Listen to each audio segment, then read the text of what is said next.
Zafra Publishing presents Widows, written by Lynda La Plante and read by Anne Mitchell. Prologue. London, 1984. The blueprint for the raid was immaculate. Harry Rawlins wouldn't have had it any other way. He was a wealthy antique dealer, specializing in high-priced artwork, silverware and jewelry. And he and his wife Dolly made a formidable couple. But there was another side to Harry Rawlins. An accomplished criminal and money launderer, he drew from his men a deep respect and loyalty.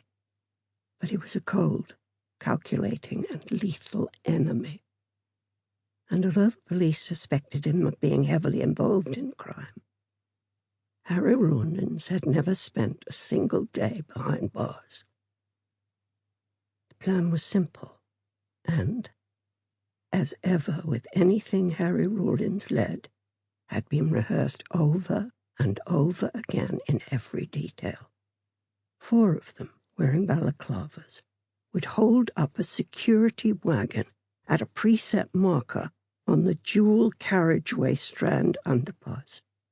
A bread truck in front of the security wagon, driven by one of the gang, would act as a blocker by slamming on its brakes.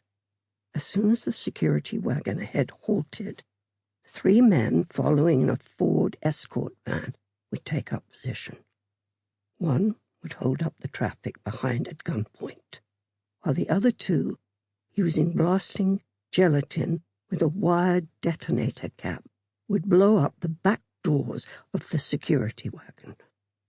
The driver of the bread van would join them, and each man would fill the other's rucksacks with money bags before 3 of the armed raiders ran the last 50 yards to the exit of the underpass to a waiting getaway car.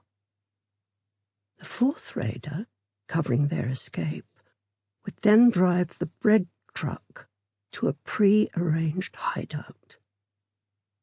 As the bread truck, the security wagon, and the Ford escort van entered the Strand underpass, everything seemed to be going to plan. The raiders, all seasoned villains, were prepared for the next phase. But then, suddenly, the unexpected happened. A short distance behind them, a police car appeared, heading down the underpass in pursuit of 2 young joyriders. As the sirens blared, the driver of the Ford escort van turned to look behind him in panic, and in that same split second, the driver of the bread truck, continuing with the raid as planned, slammed on his brakes, forcing the security wagon to do the same. By the time the driver of the Ford escort van turned back, it was too late. He plowed into the back of the security wagon, and the joyriders plowed into the back of him. The almost simultaneous impacts caused the raider in the front seat to lurch forward. The blasting gelatine flew out of his hand and hit the dashboard, setting off an explosion and fireball that engulfed everything inside. The 3 armed raiders were trapped inside their own vehicle, the flames and smoke making it impossible for anyone to wrench open the driver's door.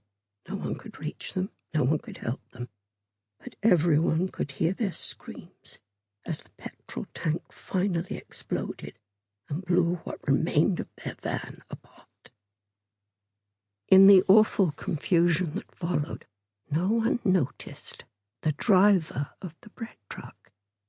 He watched in disbelief for a few seconds, then ran back to the bread truck and drove out of the underpass. All 3 charred bodies from the Ford escort van were taken to Westminster Mortuary. 2 days later, the forensic pathologist completed his examination and identified them officially as Harry Rawlins, Joe Pirelli, and Terry Miller. As the driver of the Ford escort van, Harry Rawlins had taken Sample complete. Ready to continue?